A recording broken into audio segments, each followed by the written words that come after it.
بسم اللہ الرحمن الرحیم۔ السلام علیکم ورحمۃ اللہ وبرکاتہ۔ معزز سامعین، حضور صلی اللہ علیہ وسلم کا فرمان ہے کہ قیامت سے پہلے 10 بڑی علامات ظاہر ہوں گے، جس میں سے دجال کا ظاہر ہونا سب سے بڑی علامت ہے۔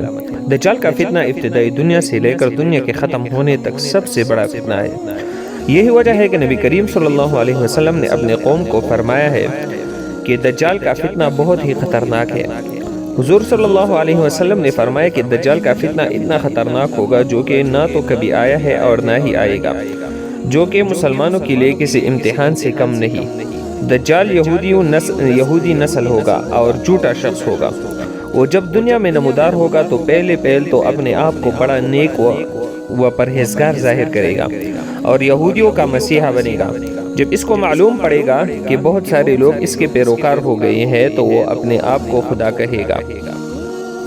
حضرت ابو امامہ رضی اللہ تعالیٰ عنہ سے روایت ہے کہ حضور صلی اللہ علیہ وسلم نے سب صحابہ کرام کو خطبہ دیتے ہوئے دجال کے بارے میں فرمایا کہ اللہ تعالیٰ نے جب دنیا پیدا کی ہے اب تک دجال سے بڑا فتنہ پیدا نہیں کیا۔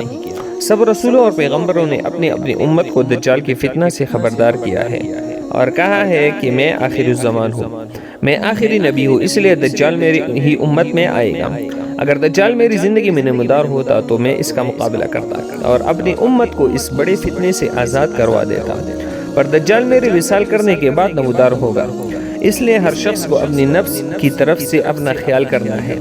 حضور صلی اللہ علیہ وسلم نے فرمایا کہ دجال شام اور عراق کے درمیانی حصے سے نمودار ہوگا، اپنے ارد گرد کے ملکوں میں فساد پھیلائے گا۔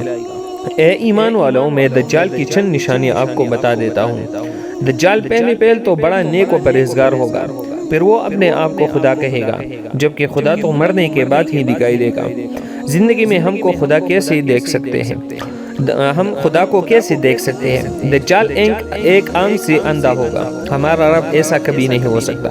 دجال کے ماتھے پر کفر لکھا ہوگا جو کہ ہر شخص صاف اس کو پڑھ لے گا۔ دجال دنیاوی طور پر بہت امیر ہوگا، وہ جس زمین سے گزرے گا اور اس کو حکم دے گا کہ اپنے اندر سے خزانے نکال دے تو زمین فوراً اپنے اندر سے خزانے نکال دے گی۔ یہ جنت اور دوزخ کو ساتھ لے کر پھرے گا۔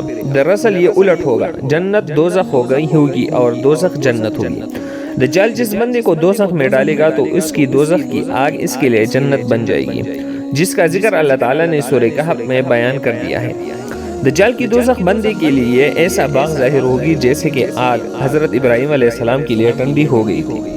روایت کے مطابق اس کا ایک اور فتنہ بہت خطرناک ہوگا کہ وہ بندوں کو 2 حصوں میں کاٹ دے گا اور کہے گا کہ میں اس کو دوبارہ زندہ کر کے دکھاتا ہوں، تو پھر بھی مجھے خدا نہ مانو گے۔ اللہ تعالیٰ دجال کا فتنہ اس طرح پورا کرے گا کہ اس بندہ کو حکم دے گا کہ زندہ ہو، وہ اللہ کے حکم سے زندہ ہو جائے گا۔ جب وہ بندہ زندہ ہوگا تو دجال اس کو کہے گا کہ بتا تیرا رب کون ہے، تو وہ بندہ کہے گا کہ میرا رب اللہ ہے، تو کافر ہے اور رب کائنات کا دشمن ہے۔ بندہ کہے گا کہ میرے خدا کی قسم، مجھے اب سچ مچ میں یقین ہو گیا ہے کہ تو ہی دجال ہے۔ دجال کا ایک فتنہ یہ بھی بتایا گیا کہ دجال آسمان کو حکم دے گا کہ آسمان سے بارش برسا اور زمین کو حکم دے گا کہ تو اپنے اندر سبزہ اگا۔ آسمان اور زمین اس کے حکم کی فوری تعمیل کریں گے۔ اس دن جانور سبزہ کھا کر اتنے موٹے ہو جائیں گے اور ان کے تن دودھ سے بھر جائیں گے۔ دجال مکہ اور مدینہ کے علاوہ دنیا کے ہر کونے میں فتنہ برپا کرے گا۔ دجال مکہ اور مدینہ میں داخل ہونے کی بڑی کوشش کرے گا، پر اسے فرشتے روک لیں گے، اس کو اندر داخل نہیں ہونے دیں گے۔ وہ یہاں سے ذلیل و خوار ہو کر نکل پڑے گا۔ دجال کے فتنہ میں زیادہ تر عورتیں ہی گرفتار ہوگی۔ دجال یہودی نسل ہوگا اور یہودی عورتیں دجال کے پیروکار نظر آئیں گی۔ پڑھی لکھی یہودی عورتیں دجال کے فتنے میں آ جائیں گی اور دجال سے بدکاری کرنے کے لیے ایک دوسرے سے جنگ کرنے کے لیے تیار ہوگی۔ وہ دجال سے بدکاری کی خاطر ایک دوسرے کو قتل کرے گی۔ مختلف احادیث میں دجال کا حلیہ اس طرح بیان کیا گیا ہے کہ دجال چھوٹے قد کا اور ایک آنکھ سے اندھا ہوگا اور دوسری آنکھ ایسے ہوگی جیسے انگور کا دانہ ابھرا ہوتا ہے، وہ آنکھ خون سے بھری ہوں گی۔ دجال کا سینہ چوڑا اور کوبا ہوگا، اس کے ماتھے پر کفر لکھا ہوگا جو کہ ہر بندہ بآسانی پڑھ سکے گا۔ اس کی شکل و صورت دیکھ کر زیادہ تر عورتیں فدا ہوگی۔ یہ گدھے پر سوار ہو کر شام اور عراق کے درمیان سے نمودار ہوگا۔ دجال اپنے آپ کو ایک نبی کہے گا۔ اس کا گزر اصفہان سے ہوگا جہاں اس کے ساتھ یہودیوں کی بہت زیادہ تعداد موجود ہوں گی۔ وہ پوری دنیا میں فساد پیدا کرے گا، لوگوں سے اپنے آپ کو خدا کہلائے گا، یہ اپنے پاس ایک آگ رکھے گا جو دوزخ کہلائے گی، اور ایک باغ رکھے گا جس کو وہ جنت کہے گا، وہ جس کو چاہے گا جنت میں ڈال دے گا اور جس کو چاہے گا جہنم میں ڈال دے گا۔ وہ دراصل جس کو جنت کہے گا وہ جہنم ہے، اور جس کو جہنم تصور کرے گا وہ جنت ہے۔ وہ زیادہ تر مسلمانوں کو اپنی جہنم میں ڈال کر سزا دینے کی کوشش کرے گا، پر اللہ تعالیٰ کے ہاں وہ جنت میں داخل ہوگا۔ دجال جس کو چاہے گا کھانے پینے کے لیے چیزیں دے گا۔ دجال کے نمودار ہونے سے 2 سال پہلے ہی قحط پڑ جائے گا، اور تیسرے سال دجال کا ظہور ہوگا۔ دنیا کے ہر خزانے اس کی کہنا مانیں گے۔ وہ لوگوں سے کہے گا کہ میں تمہارے آباء و اجداد کو زندہ کر دیتا ہوں، پھر تو تم مجھ کو خدا مانو گے۔ یہی کچھ کرتا ہوا وہ بہت سے ملکوں سے گزرتا ہوا یمن کے علاقے میں پہنچ جائے گا۔ یمن کے بہت سے لوگ اس کا ساتھ دینے کے لیے تیار ہو جائیں گے۔ وہاں سے واپسی پر وہ مکہ مکرمہ میں داخل ہونے کی کوشش کرے گا۔ مکہ مکرمہ میں اس کو فرشتے داخل ہونے نہیں دیں گے۔ اس وقت مکہ مکرمہ میں 3 زلزلے آئیں گے۔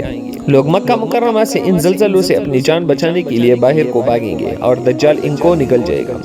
مدینہ سے دجال شام جانے کی تیاری کرے گا، اور اس کے جانے سے پہلے ہی امام مہدی وہاں پہنچ چکے ہوں گے۔ امام مہدی دجال سے جنگ کے لیے تیاری کر رہے ہوں گے کہ نماز کا وقت ہو جائے گا۔ امام مہدی نماز کی امامت کروانے کے لیے امامت کی جگہ پر جائیں گے تو اسی وقت حضرت عیسیٰ علیہ السلام کا ظہور ہو جائے گا۔ نماز سے فارغ ہونے کے بعد امام مہدی حضرت عیسیٰ علیہ السلام سے ملیں گے۔ اسی جنگ میں حضرت عیسیٰ علیہ السلام دجال کو بیت المقدس کے قریب قتل کر دیں گے، اور اس کی لاش کو ایک دردناک عذاب دیا جائے گا۔ اللہ تعالیٰ سے دعا ہے کہ اللہ تعالیٰ ہمیں دجالی فتنوں سے بچائے رکھے اور نیک اعمال کرنے کی توفیق عطا فرمائے، آمین۔ معزز سامعین، اگر آج کی ویڈیو آپ کو پسند آئی تو ویڈیو کو لائک کریں اور چینل کو سبسکرائب کریں، اور بیل آئیکن کو ضرور کلک کریں تاکہ جب بھی ہم اسی طرح نئی ویڈیو اپلوڈ کریں تو سب سے پہلے نوٹیفیکیشن آپ تک پہنچ جائے۔ تو اگلے ویڈیو کے لیے اجازت دیجیے، اللہ حافظ۔